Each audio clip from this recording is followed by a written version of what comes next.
Fortnite is a game we commonly know to be a pop culture reference, or even just a game for us Gen Zers to enjoy and throw ourselves into the battle royale, either when we are at it alone or playing with someone else. Microtransactions in Fortnite loot box and DLC that enhance the player's experience through their in-game purchases decisions they make as they play the game for themselves or with someone online, but that is completely besides the point. In recent times, microtransactions have changed the gaming industry, so let us talk about it. Appsflyer.com talks about how micropayments let you access special features, characters, abilities, or content. The common example of this would be Call of Duty, since if you played it, you most likely already did a form of micropayment. DLC was something that was invented once games could be purchased online, as a way for the developers to add more content to their game for the players to pay for. DLC should go nowhere near the original price of the game. Well, I'll repeat what I just stated. DLC should go nowhere near the original price of the game. We all heard horror stories of children purchasing on phone or mobile games like Roblox through their parents' credit card at a high amount. What's that got to do with DLC and their price range? Well, I just want to say that I think DLC shouldn't be very high, considering instances like that occurring. In a Steam article from 2015 that compared microtransactions with DLC, it was brought up how, well, microtransactions is just a mess. One big mess. Jumble mess.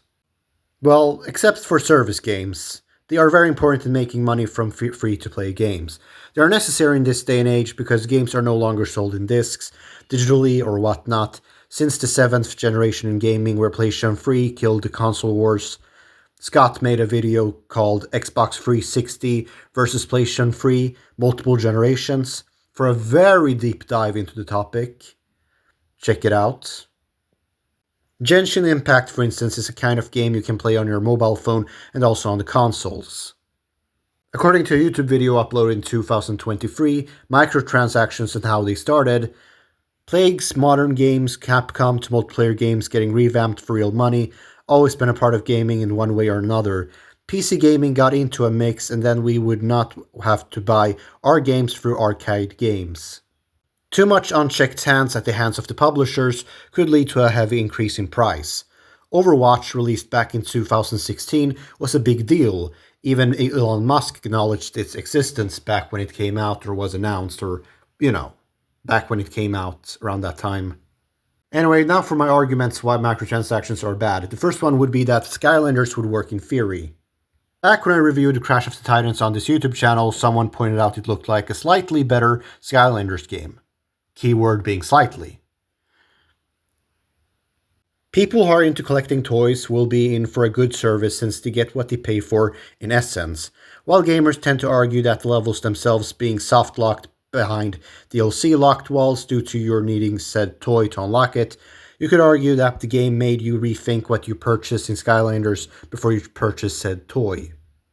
While Skylanders isn't nearly as hot of a topic to bring up in this day and age, or at this point in time, I always say that the game tried to give you an excuse to collect their toys and put them on your shelf so you could access all content in the game.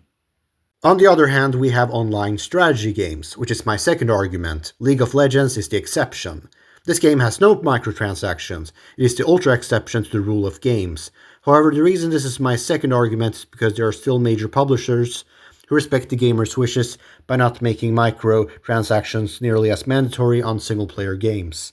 With games by EA that have FIFA and whatnot, it makes we don't want it to be. For example, we wish it would go away, but the truth is that microtransactions aren't going anywhere. Think about publishers when they do respect the integrity of the gamer. Who does not want to spend a dime on microtransactions? It's how they have mutual understanding of the market. Argument against mine League of Legends is the exception. It isn't the game that is representative of the current gaming market or situation how AA games or whatever by major publishers handles microtransactions. A lot of the games we play or enjoy are free, like Fortnite. You will be spending more time enjoying a game by the company of another player, play with it or against battle passes or every season, or they can create services as people don't like to think about business side of the industry. Artists are constantly working and making skins thanks to microtransactions being a thing, and the player can pick and choose their skins, and you don't have to purchase a skin to begin with. Items do not need to be purchased. In Valorant, as the example that was being brought up in the video in question, Valorant is free, but hundreds of dollars on skins being wasted is why gaming sucks nowadays. He did not have to buy any of these skins. You would think that the point of microtransactions is the increase in wages for the game developers, but you would be wrong to make that assumption. This is my third argument: AAA games do not give their publishers a dime. While AAA games are a major part of this corporation or side of the industry, it does not provide the developers with said amount of money to be expected. The industry is cruel, and climbing the ladder to service is very difficult in this industry. That is why I have, since I was 8 to 9 years old, changed my wish in becoming a game developer akin to something like becoming a store manager instead. The latter might not have been something I aspired to become as an 8 or 9-year-old, but it beats overworking countless hours for the programming of a game to ensure that it would work, while being paid a minimum wage, having sleepless nights to follow through with the deadlines. But regardless, we can all consumers choose what kind of practices we support and choose to support or be indifferent to, as we have a lot of options with indie games and whatnot. But microtransactions are not going anywhere regardless of how much I am against it.